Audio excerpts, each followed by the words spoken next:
Venid y aclamad con alegría, con júbilo cantemos a la roca de la salvación. Lleguemos ante Él con alabanza, aclamemos con cánticos al Rey, porque Él es grande, Él reina sobre todo, porque Él es digno, Jehová es su nombre, porque Él es grande, incomparable es su amor, nadie como Él. Grande es nuestro Rey, porque Él es grande, Él reina sobre todo, porque Él es digno, Jehová es su nombre, porque Él es grande, incomparable es su amor, nadie como Él. Grande es nuestro Rey.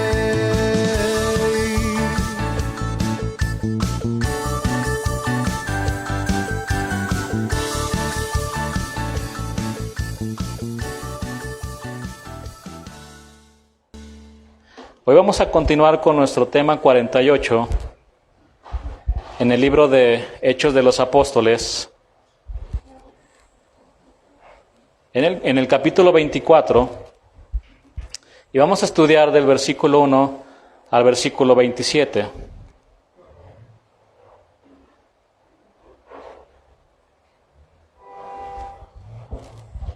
El título del día de hoy para la enseñanza es En el banquillo de los acusados.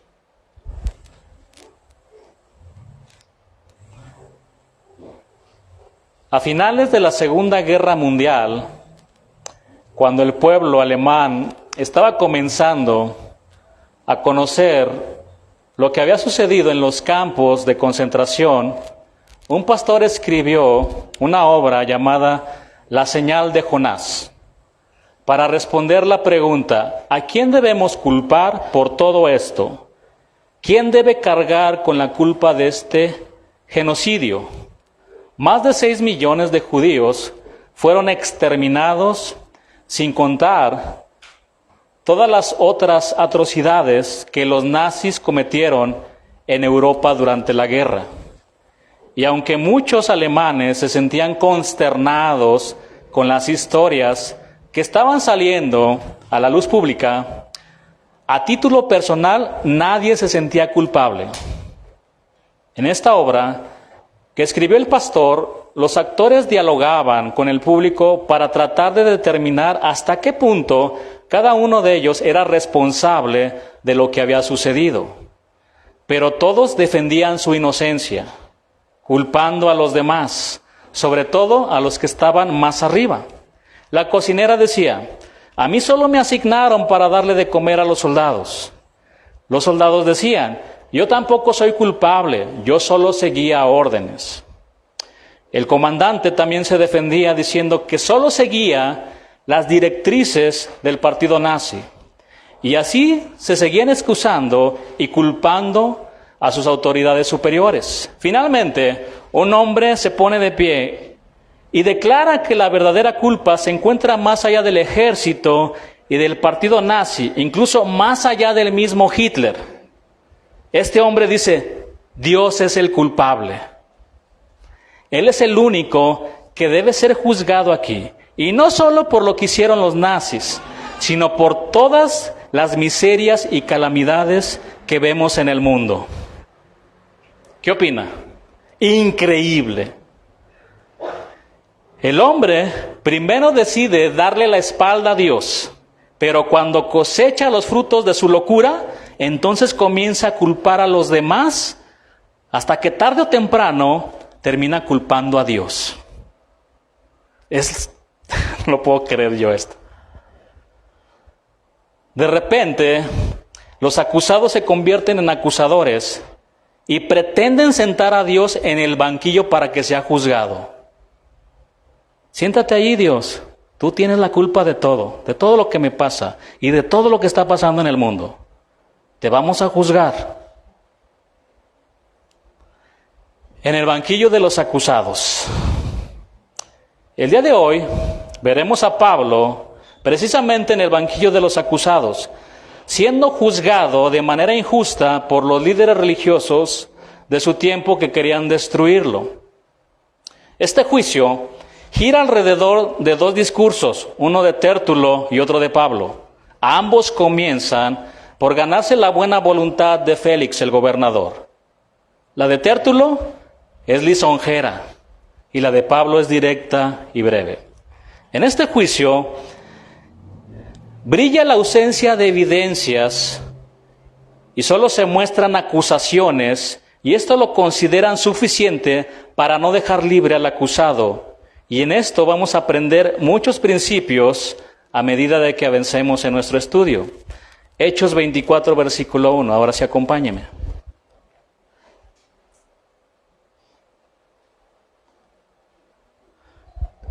Cinco días después, descendió el sumo sacerdote Ananías con algunos de los ancianos y un cierto orador llamado Tértulo, y comparecieron ante el gobernador contra Pablo. 5 días después se refiere a todo lo que pasó cuando Pablo fue librado milagrosamente por Dios de los judíos que habían planeado asesinarlo. Eso ya lo vimos la semana pasada. También ya vimos que Ananías era el sumo sacerdote y que fue un hombre cruel, corrupto, codicioso y entregado a los placeres. Pero aquí aparece un nuevo personaje, un cierto orador llamado Tértulo. La palabra orador en el griego es retor, con J antes. Es la palabra que se utilizó para orador. Y el diccionario Vines nos dice que este tipo de personas eran contratadas como oradores profesionales para hacer hábiles alegatos ante los tribunales. Todo indica que el concilio llegó a la conclusión de que ellos no iban a presentar el caso de Pablo ante el gobernador. Por tal razón contrataron a Tértulo para que se encargara de convencer a Félix de que Pablo era un hombre peligroso para los romanos y para el pueblo judío.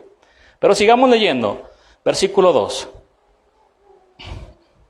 Y cuando fue llamado, Tértulo comenzó a acusarle, diciendo: como debido a ti gozamos de gran paz, y muchas cosas son bien gobernadas en el pueblo por tu prudencia, oh excelentísimo Félix, lo recibimos en todo tiempo y en todo lugar con toda gratitud, pero por no molestarte más largamente, te ruego que nos oigas brevemente conforme a tu equidad. ¿Quién era este gobernador Félix? Algunos datos conservados por los historiadores romanos y por Flavio Josefo revelan que era un liberto, es decir, un esclavo liberado cuyo hermano había sido favorito de Agripina, la madre de Nerón. Refiriéndose a esos orígenes, el historiador Tácito dice que practicó este hombre toda clase de crueldades y lascivias, usando el poder de un rey con el espíritu de un esclavo.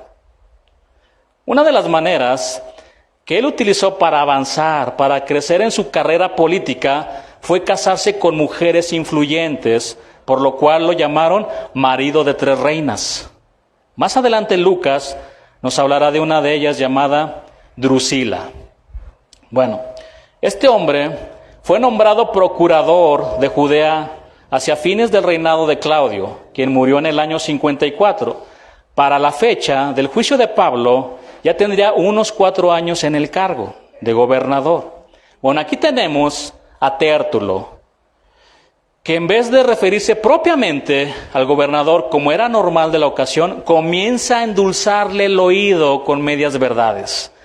Para que me entienda mejor, como decimos en el bajo mundo, le estaba haciendo la barba. Este hombre, que se dedicaba a hacer alegatos, sabía el efecto que tenía la adulación. Y esta es la debilidad de muchos hombres, pero especialmente de los políticos. Aquí lo vemos inflando el ego del gobernador. Y este hábil orador usó esta herramienta para tratar de ganarse su favor. Y de esta manera diera un veredicto a favor de ellos y en contra del apóstol Pablo. Entonces le dijo: como debido a ti gozamos de gran paz. Esto tenía cierta verdad, porque según los historiadores como Josefo, dicen que en los tiempos del gobierno de Félix, ciertamente él aplacó varias rebeliones, pero lo hizo con una brutalidad espantosa que se ganó el horror, no el agradecimiento de la población judía. Además ordenó una masacre de miles de judíos en Cesarea. Ahora, si bien este Félix detuvo algunos sicarios y algunas revueltas, aquí Tértulo está exagerando porque en realidad no había tanta paz como él estaba diciendo. Luego le dijo al gobernador: y muchas cosas son bien gobernadas en el pueblo por tu prudencia. Otra media verdad. Este hombre Félix, a base de crueldad y mucha fuerza, había sometido a los judíos y de hecho aún los mismos sacerdotes lo odiaban, y esto no era un secreto, todos lo sabían. Pero este Tértulo sigue adulando a Félix. ¡Oh, excelentísimo Félix! Tú eres lo máximo, cuando en realidad lo odiaban con odio jarocho. Hermanos, todas estas adulaciones destilaban hipocresía, porque nada fue dicho de corazón sincero, sino con una intención de congraciarse con mentiras. Esto nos deja un principio.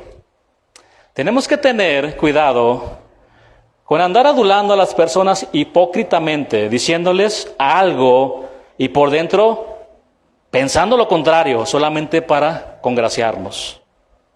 Por cierto, la definición de adulación, según el diccionario, es una alabanza exagerada e interesada con el propósito de ganarse la voluntad de una persona para fines interesados. Mi hermano, si usted o yo vamos a motivar o alentar a un hermano, que sea de manera sincera y no exageremos. Porque aunque usted no lo crea, en la iglesia hay algunos tértulos. De repente sale el hermanito y le dice: hermano, nadie me abraza como usted. Cuando me abraza, siento que estoy en la presencia de Dios. No exagere, hermano. Y al final le dice: ¿me puede prestar 1,000 pesos? Cuidado con los tértulos. Oh, excelentísimo pastor, nadie predica como usted. Me bendice tanto que yo lo voy a seguir hasta donde usted vaya. No exagere, Tértulo.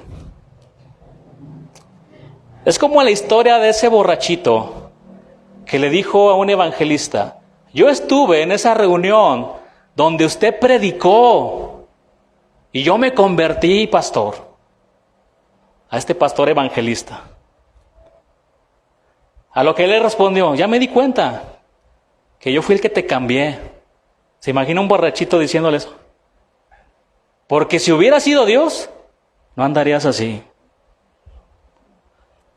Dígale al que está a su lado: cálmate, Tértulo. Ahí. Tértulo, no Tertulio, no le cambie el nombre. Tertulia, cálmate un poquito. Bueno, por allí andan muchos pastores tértulos, que usan las lisonjas para sacar provecho de las ovejas. Usted traiga 1,000 pesos al altar y Dios le va a multiplicar su dinero. Esto lo platicaba con un hermano hace poquito. Judas 1:6 dice así, 1:16. Estos son murmuradores. Yo les diría, son tertuladores, querellosos, son quejumbrosos, que andan según sus propios deseos, cuya boca habla cosas infladas, adulando a las personas para sacar provecho. Y veamos el consejo que nos da el apóstol Pablo con respecto a estos aduladores. Romanos 16:17 y versículo 18. Dice así: mas os ruego, hermanos, que os fijéis en los que causan divisiones y tropiezos en contra de la doctrina que vosotros habéis aprendido. Vean lo que dice ahí. Yo no lo digo. ¿Qué dice? Que se aparten de ellos. Porque tales personas no sirven a nuestro Señor Jesucristo, sino a sus propios deseos, a sus propios vientres, y con suaves palabras y lisonjas engañan los corazones de los ingenuos. ¿Cuántos ingenuos hay por todos lados? Caen redonditos. Muy bien, regresemos con el excelentísimo adulador Tértulo, quien se hace merecedor de uno de los lamentos que Dios pronuncia en el libro de Isaías, capítulo 5, que yo les voy a leer. Vaya conmigo a Isaías 5, versículo 20 al versículo 23, si es rápido para abrir su Biblia. Les voy a leer estos versículos en la versión Palabra de Dios para Todos. ¿Qué mal les irá a los que a lo malo llaman bueno y a lo bueno llaman malo? Los que tienen por luz la oscuridad y por oscuridad la luz. Los que dicen que lo amargo es dulce y que lo dulce es amargo. ¿Qué mal les irá a los que se creen sabios, los que piensan que son muy inteligentes? ¿Qué mal les irá a los que son unos campeones para tomar vino? ¿Qué versión, no? ¿Cuántos campeones hay por ahí? Saca el campeón que hay en ti. A los que son unos campeones para tomar vino y muy valientes para hacer cócteles. A los que reciben soborno para dejar en libertad al culpable y se niegan a hacer justicia al inocente. Este Tértulo tenía delante de él a un hombre perverso, inmoral, violento y cruel. Y aquí lo vemos exaltándolo como el mejor hombre del mundo, el más bueno, el más bondadoso de todos los hombres. ¡Ay de los que llaman a lo bueno malo y a lo malo bueno! Una vez que terminó sus halagos y alabanzas hacia el gobernador, su tono cambió repentinamente cuando se dirigió a Pablo. Vamos a ver el versículo 5. Porque hemos hallado que este hombre es una plaga, es una peste, y promotor de sediciones entre todos los judíos por todo el mundo, y cabecilla de la secta de los nazarenos. Intentó también profanar el templo, y prendiéndole quisimos juzgarle conforme a nuestra ley. Imagine la escena. Este Tértulo, después de pronunciarle alabanzas al gobernador: estimado Félix, estamos muy agradecidos. Usted es el mejor gobernador del mundo. Y de repente se da la vuelta y mira en el banquillo de los acusados a Pablo y le dice: pero este es una plaga, es una peste. Es como una enfermedad infecciosa y mortífera para todo el pueblo. En otras palabras, le dijo: él es el COVID. Es una enfermedad infecciosa, nos hace mucho daño. Es lo peor de los hombres. Después de lanzar dulces halagos, ahora lanza 3 acusaciones venenosas contra Pablo. Y la primera es: este hombre es un sedicioso, es un rebelde, un alborotador. La segunda tiene que ver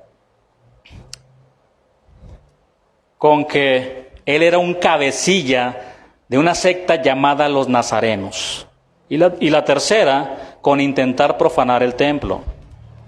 Ahora bien, la primera le interesaba mucho al gobierno romano, pues era una violación directa a la ley romana, porque los romanos no toleraban a los que incitaban y promovían rebeliones. Y de haber sido cierto, Pablo habría sido castigado severamente o aún haber sido ejecutado. La segunda acusación tiene que ver con el sectarismo, lo cual era una herejía para los judíos. Tértulo se refiere despectivamente del cristianismo como los nazarenos. ¿Se acuerda de la expresión de Natanael cuando le dijo a Felipe: ¿de Nazaret puede salir algo bueno? Ay. Esto está en todas partes. ¿A poco ese pastorcillo me puede enseñar algo? ¿A poco esa muchacha, ese joven me puede enseñar algo? Es una expresión de desprecio, hermano. Félix usó un término de desprecio sobre los seguidores de Jesús. Y el propósito de esto era presentar a Pablo como un líder de una secta mesiánica que podía ser peligrosa para Roma. Y la tercera y la última acusación era un sacrilegio debido a que era una violación a la ley de Dios. Un dato interesante es que cuando los judíos de Asia alborotaron al pueblo contra Pablo en el templo, les dijeron a otros judíos que Pablo había metido a griegos en el templo. Esto previamente lo vimos en el capítulo 21. Aquí vemos claramente cómo el sumo sacerdote, los ancianos y Tértulo estaban determinados a destruir al apóstol Pablo. Querían acabar con él a como diera lugar, usando estas acusaciones, y las maquillaron de tal manera para que sonara que Pablo había cometido estos actos que eran muy graves, y así poner de manifiesto que era culpable ante Roma. Pero estos hombres no solo derramaban odio contra Pablo, también estaban enojados contra el tribuno Lisias. Lea conmigo el versículo 7 al versículo 9.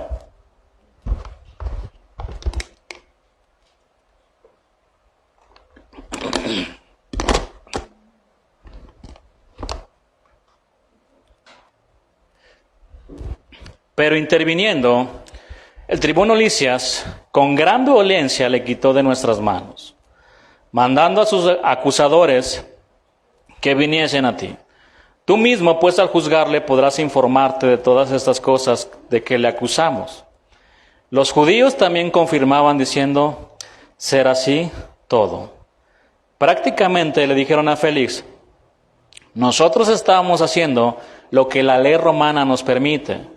Pero cuando entró ese Lisias, nos arrebató a Pablo con gran violencia. Pregunta, ¿estaba diciendo la verdad?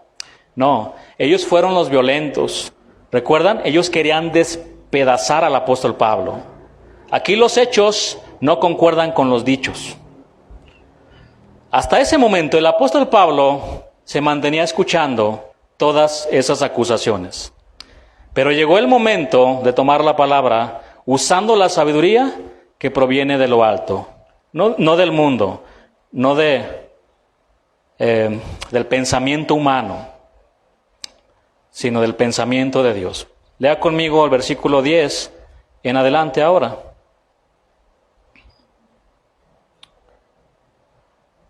Vamos a leer hasta el versículo 13, que dice así: habiéndole hecho señal el gobernador a Pablo para que hablase, éste respondió: porque sé que desde hace muchos años eres juez de esta nación. Con buen ánimo haré mi defensa. Como tú puedes cerciorarte, no hace más de 12 días que subí a adorar a Jerusalén, y no me hallaron disputando con ninguno, ni amotinando a la multitud, ni en el templo, ni en las sinagogas, ni en la ciudad. Ni te pueden probar las cosas de que ahora me acusan. Aquí el apóstol Pablo no comenzó como Tértulo, adulando al gobernador, sino que se muestra agradecido, sabiendo que Félix estaba escuchando su caso, porque el gobernador ya tenía un tiempo gobernando esa región y estaba familiarizado con la nación judía. Esto incluía sus leyes y sus costumbres. En otras palabras, Pablo le dijo: me da gusto que seas tú que escuches mi caso. Acto seguido, comienza a refutar con la sabiduría de Dios la primera acusación de que era un sedicioso, y le dice a Félix: tú puedes cerciorarte, no hace más de 12 días que subí a adorar a Jerusalén. Y en otras palabras también le estaba diciendo: estos hombres no te pueden probar que yo soy un sedicioso, porque cuando yo fui al templo a cumplir con mis votos, junto con 4 hombres más, yo no discutí con ninguno de ellos en la ciudad, en el templo, ni en las sinagogas. Ahora Pablo hará una confesión ante la segunda acusación. Lea conmigo el versículo 14 y versículo 15. Pero esto te confieso, que según el camino que ellos llaman herejía, así sirvo al Dios de mis padres, creyendo todas las cosas que en la ley y en los profetas están escritas, teniendo esperanza en Dios, la cual ellos también abrigan, de que ha de haber resurrección de los muertos, así de justos como de injustos.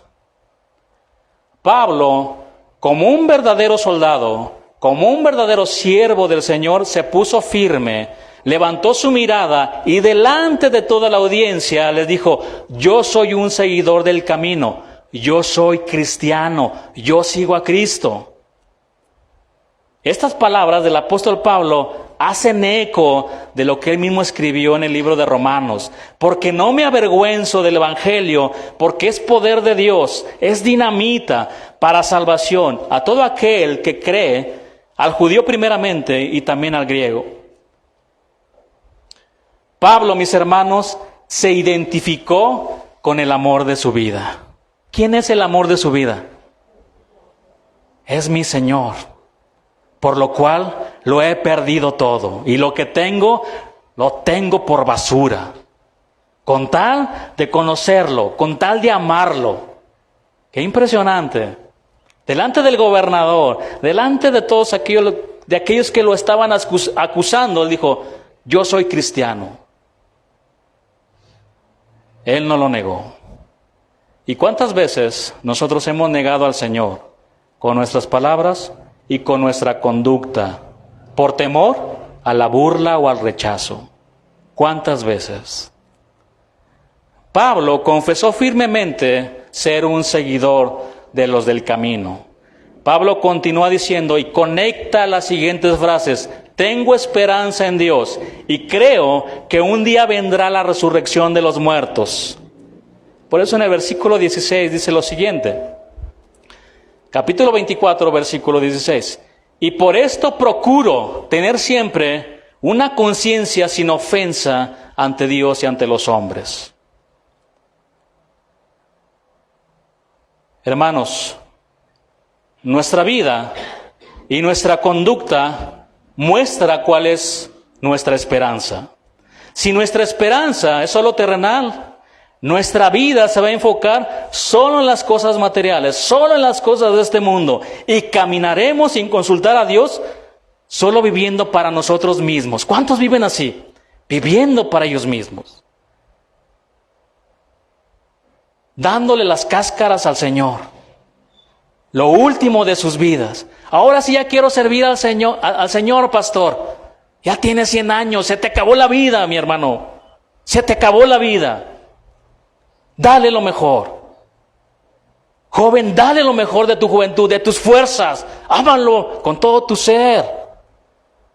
Si nuestra esperanza solo es terrenal, como si nunca fuéramos a estar delante de Dios para darle cuenta de nuestra vida, entonces comamos y bebamos porque mañana vamos a morir. Pero si nuestra esperanza está en lo celestial, en las cosas que no se ven, en las cosas eternas, nuestra vida y nuestra conducta tiene que girar alrededor de Cristo y de su palabra. Amén. Tiene que girar alrededor de Él. En el trabajo, en la casa, en la iglesia, me voy a conducir en integridad, con honestidad. Mi manera de pensar y de hablar será la de un verdadero seguidor del Señor, porque sé que estoy delante de Él todos los días de mi vida. Eso era lo que estaba transmitiendo el apóstol Pablo. Y ahora Pablo procede a refutar la tercera acusación, la de profanar al templo. Versículo 17, lea conmigo, al versículo 21.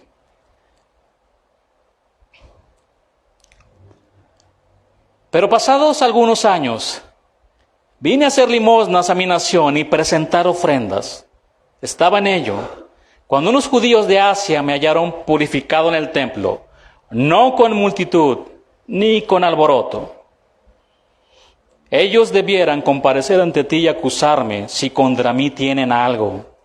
O digan estos mismos, si hallaron en mí alguna cosa mal hecha cuando comparecí ante el concilio, a no ser que estando entre ellos prorrumpí en alta voz acerca de la resurrección de los muertos, soy juzgado y por vosotros. Pablo le está informando a Félix que él había estado fuera de Jerusalén por varios años. Pero él decidió volver a Jerusalén para traer una ofrenda a sus hermanos que estaban en necesidad y para ofrecer sacrificios a Dios. Y en el versículo 18, él comienza a narrar cómo fue su arresto y cómo la acusación era falsa. Pablo, sin nada que esconder y con su conciencia limpia y tranquila, les pide que traigan a los judíos de Asia para que presentaran las evidencias. Y Pablo sabía que no tenían ninguna prueba para comprobar que él había profanado el templo. Eran solo acusaciones. Preocúpese cuando sea cierto, mi hermano. Cuando no es cierto, duerma tranquilo. Entonces Pablo les dijo, si no hay pruebas de todo eso que me acusan, a mí se me está juzgando únicamente porque dije que yo creo en la resurrección de los muertos. Y Félix, cuán astuto y corrupto, calculó bien lo que iba a decir en los siguientes versículos. Versículo 22 y versículo 23.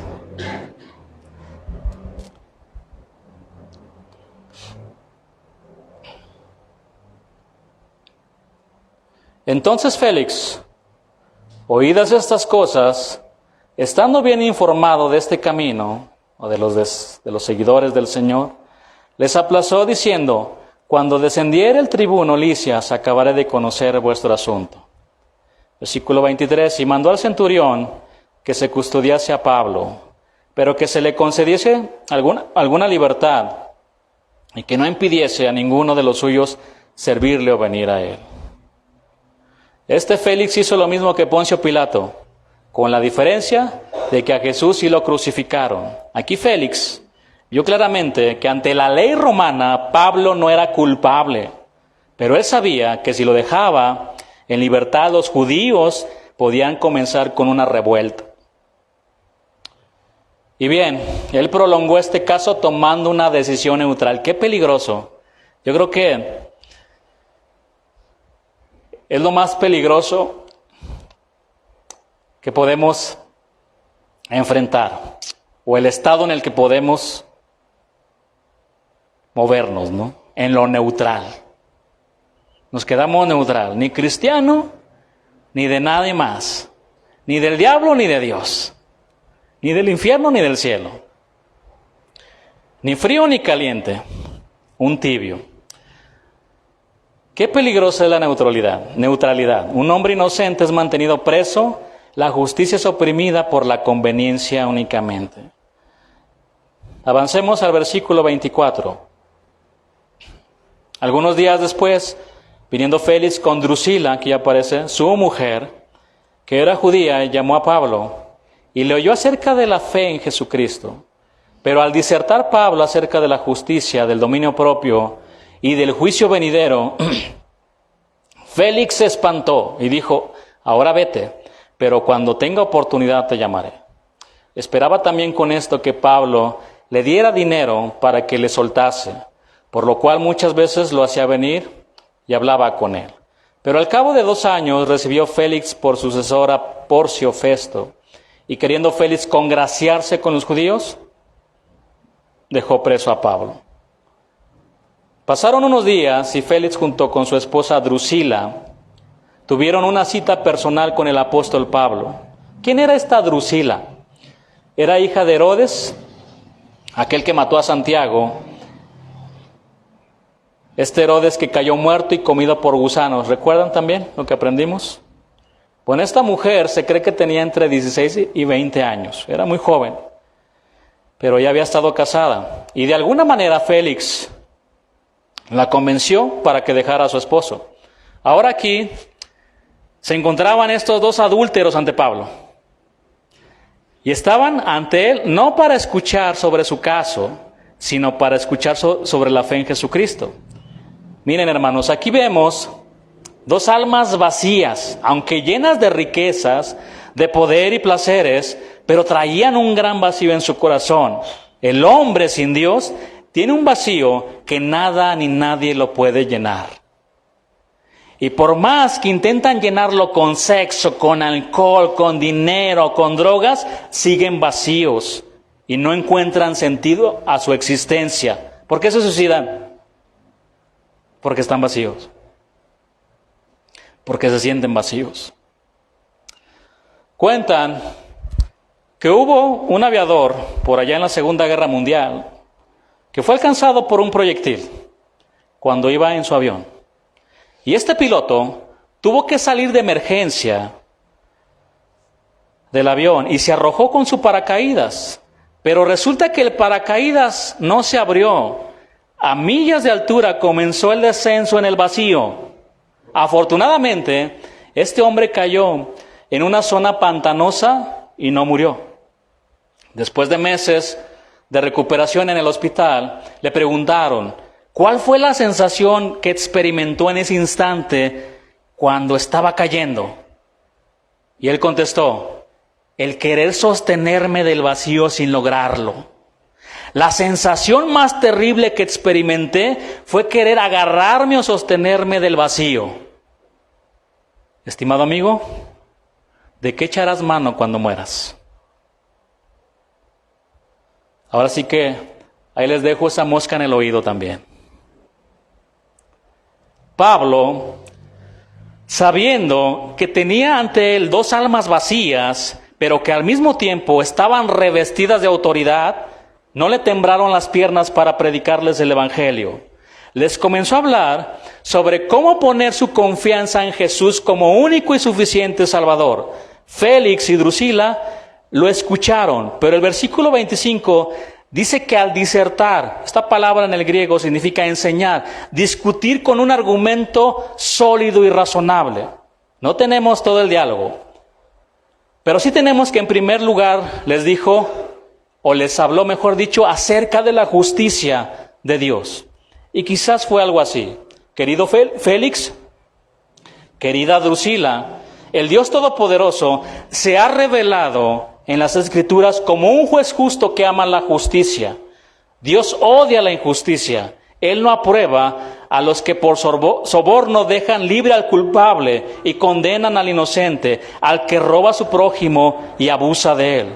Dios se ha revelado como un ser santo, apartado del mal, que no tendrá por inocente al culpable. Mas no solo eso, Félix y Drusila, sino que también Él ha dicho que ni los fornicarios, ni los idólatras, ni los adúlteros, ni los afeminados, ni los que se echan con varones, ni los ladrones, ni los ávaros, ni los borrachos, ni los maldicientes, ni los estafadores heredarán el reino de Dios. Estas palabras acerca de la justicia de Dios tuvieron que penetrar la conciencia de Félix y de Drusila, porque ellos sabían que sus vidas estaban mal delante de Dios. Estaban adulterando, estaban fornicando. Después les habló del dominio propio, un tema que también les acusaba de no estar limpios delante de Dios. Y aquí podemos reflexionar solamente un segundo. ¿Cómo está tu vida y cómo está tu corazón delante de Dios? ¿Estás listo para encontrarte el día de mañana o el día de hoy, si el Señor te llamara?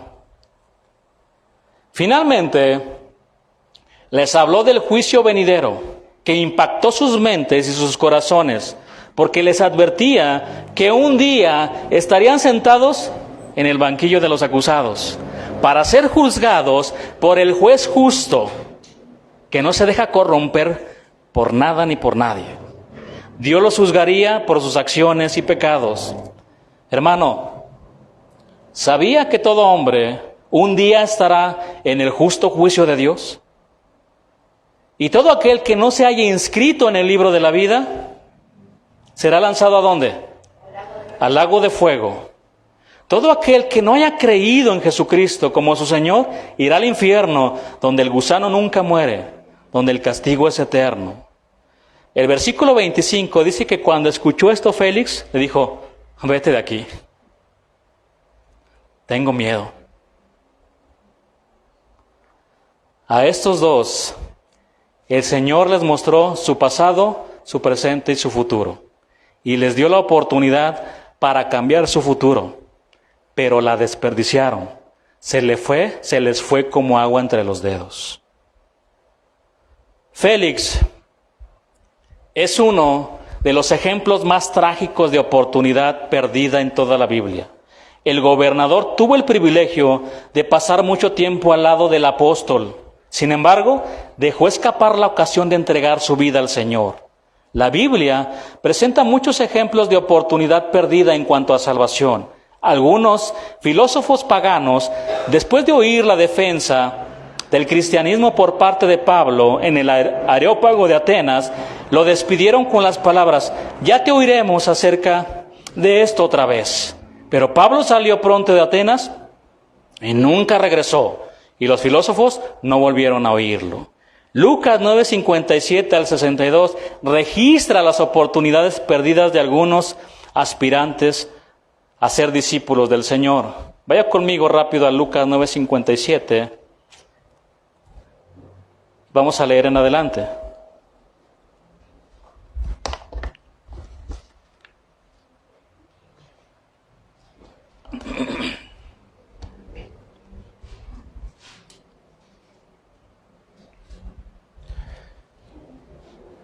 Yendo ellos, uno le dijo en el camino, Señor, te seguiré a donde quiera que vayas. Y le dijo a Jesús, las zorras tienen guaridas y las aves de los cielos nidos, mas el Hijo del Hombre no tiene dónde recostar la cabeza. ¿Me quieres seguir? A veces no tengo ni dónde dormir. En ocasiones ni cómo. Trabajo de día y de noche. ¿Me quieres seguir? Se acercó otro y dijo a otro, sígueme. Él le dijo, Señor, déjame que primero vaya y entierre a mi padre. Lo que en realidad le estaba diciendo era que quería permanecer en la casa de su padre y cuidarlo hasta que su padre muriera. Esto, obviamente, era un periodo indefinido. Dame chance, Señor. Te voy a seguir hasta que tenga 99 años. Déjame cuidar a mi familia. Los tengo que atender. Versículo 60, veamos la respuesta. Jesús le dijo, deja que los muertos entierren a sus muertos. Y tú ve y anuncia el reino de Dios. Entonces también dijo otro, te seguiré, Señor, pero déjame que me despida primero de los que están en mi casa. Este caso es contrario al anterior. Solo se quería despedir. Sin embargo, si queremos seguir al Señor, debemos de estar dispuestos a desprendernos en el corazón de nuestros seres queridos por amor al Señor. Nuestro amor por Dios debe de estar por encima de todo y de todos. Amén. ¿O amas más a tu hijo que a Dios? ¿O a tus papás?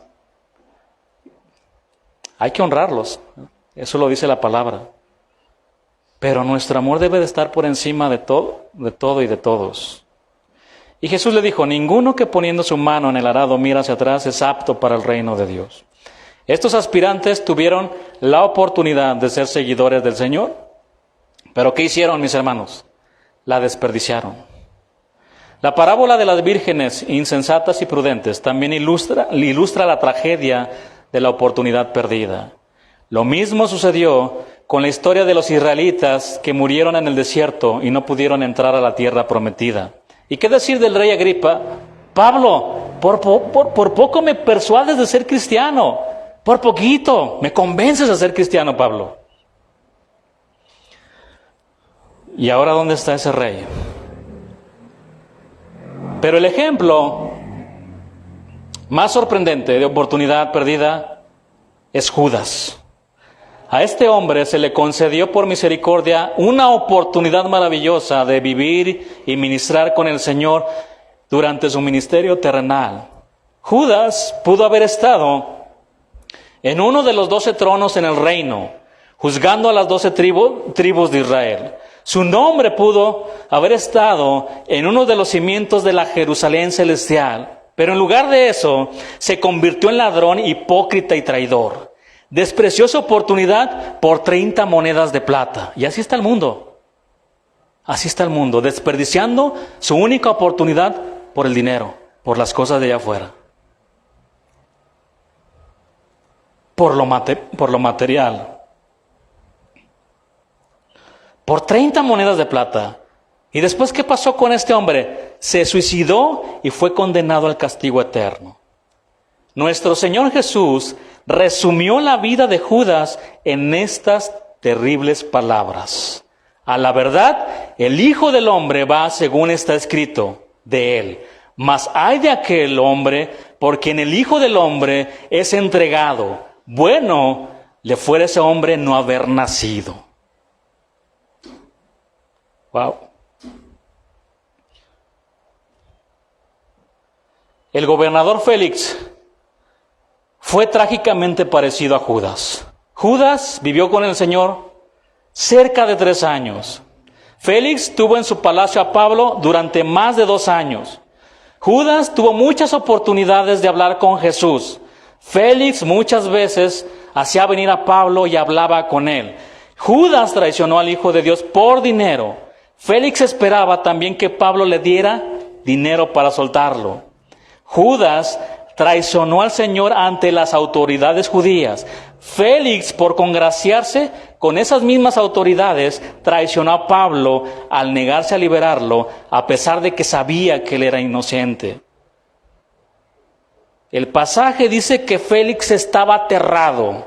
¿Y cómo no? Si sigues viviendo la vida como la sigues viviendo, vas derechito al infierno, Félix. ¿Cómo no se iba a espantar? Muchos tiemblan ante la palabra santa de Dios, pero dicen como Félix, lo dejaré para después. ¿Y quién de nosotros tiene el mañana asegurado? Nadie. Por eso la palabra de Dios dice, en tiempo aceptable te he oído, y en día de salvación te he socorrido. He aquí ahora el tiempo aceptable, he aquí ahora el día de salvación. Hoy, hermano, no mañana, hoy. Para todos aquellos que no le han entregado su vida al Señor, no es mañana. ¿Qué pensamiento a veces tenemos? Esto ocurre muy seguido con los jóvenes que quieren vivir su vida, que quieren probar las cosas del mundo y que al final me arrepiento. Ya cuando me esté muriendo en el hospital, ahí voy a hacer mi oración de fe. Voy a confesar que Jesús es mi Señor. Solamente te digo algo, estimado joven, Dios no puede ser burlado. No es cuando tú quieras. Es cuando Dios derrama de su gracia y de su misericordia en el momento en el que está hablando a tu corazón y dice, ven a mí, porque hoy es el día de salvación. Mire, mi estimado oyente, quizá usted nunca estará en el banquillo de los acusados en el tribunal de los hombres como Pablo, pero sí un día estará en el banquillo en el tribunal celestial para dar cuentas. Solo asegúrese de que tiene a Cristo en su vida, que nos justifica delante del Señor. Él nos ha justificado. Él ha pagado por nosotros. Amén. Vamos a darle gracias a Dios por su palabra.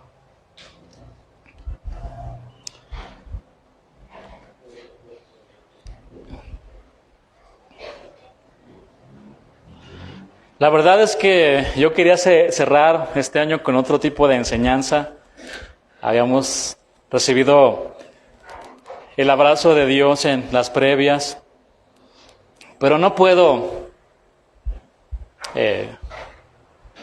brincarme, no puedo hacer a un lado lo que seguía. Entiendo que es un mensaje quizá que confronta, sobre todo a aquellos que no le han dado su vida al Señor. Porque el hecho de que una persona venga a una iglesia cristiana no por eso es cristiano, ya lo hemos estudiado. no es cristiano. Tiene que nacer de nuevo, tiene que arrepentirse de sus pecados, tiene que creer en el sacrificio de Cristo, tiene que cambiar su vida. No solamente es, como algunos dicen, cambiar de religión. No, va más allá, va mucho más allá. Pero el día de hoy que hemos escuchado este mensaje, es un buen mensaje, en el sentido de que usted, mi hermano, se va a reunir en Navidad con gente que no conoce a Dios. Levántese y no diga las palabras, con su vida, levántese con su vida y diga: yo no tomo alcohol, soy cristiano, yo amo a Dios. Yo no soy un campeón del vino, yo soy un perdedor. Yo soy un perdedor.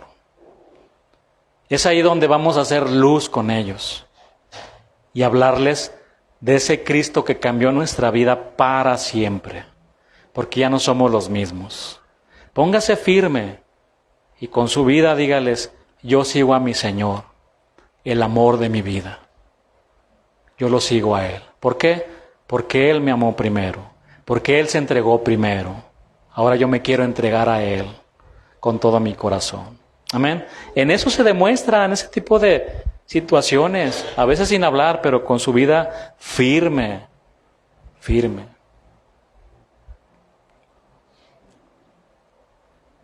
Vamos a orar. Señor, levante sus manos y dígale: Señor, gracias por tu palabra. Gracias porque tú estás con nosotros todos los días, mi Señor. Y te amamos y te exaltamos porque tú eres Dios, primeramente. Tú eres nuestro Dios. Y a este Dios es a quien adoramos y servimos. Servimos con todo nuestro corazón. Te exaltamos, te glorificamos, amado Dios, amado Salvador Jesús. Gracias por entregar tu vida por nosotros. Gracias por venir a este mundo. El evento más grande que ha experimentado la humanidad en todos los tiempos no es que el hombre haya pisado la luna, sino que tú, Jesús, pisaste la tierra. Dios mismo nos visitó. Y no solo eso, murió por nosotros en la cruz. Muchas gracias, Señor. Te damos toda la gloria, toda la honra y toda la alabanza. Y gracias, mi Señor, gracias. Te adoramos, así como esos sabios llegaron y se postraron delante del Rey de Reyes, de ese pequeño bebé. Así nosotros nos postramos ante ti, Señor, y rendimos nuestro corazón, y te adoramos, y te bendecimos eternamente y para siempre. Y nunca vamos a dejar de alabarte, de exaltarte con todo nuestro corazón, porque tú eres lo más grande, lo más glorioso, lo más excelso, lo más extraordinario, Señor, que ha sucedido en nuestra vida, Señor. Gracias te damos por todo, en el nombre de Jesús. Amén. Venid y aclamad con alegría, con júbilo cantemos a la roca de la salvación. Lleguemos ante Él con alabanza, aclamemos con cánticos al Rey, porque Él es grande, Él reina sobre todo, porque Él es digno, Jehová es su nombre, porque Él es grande, incomparable es su amor, nadie como Él. Grande es nuestro Rey, porque Él es grande, Él reina sobre todo, porque Él es digno, Jehová es su nombre, porque Él es grande, incomparable es su amor, nadie como Él. Grande es nuestro Rey.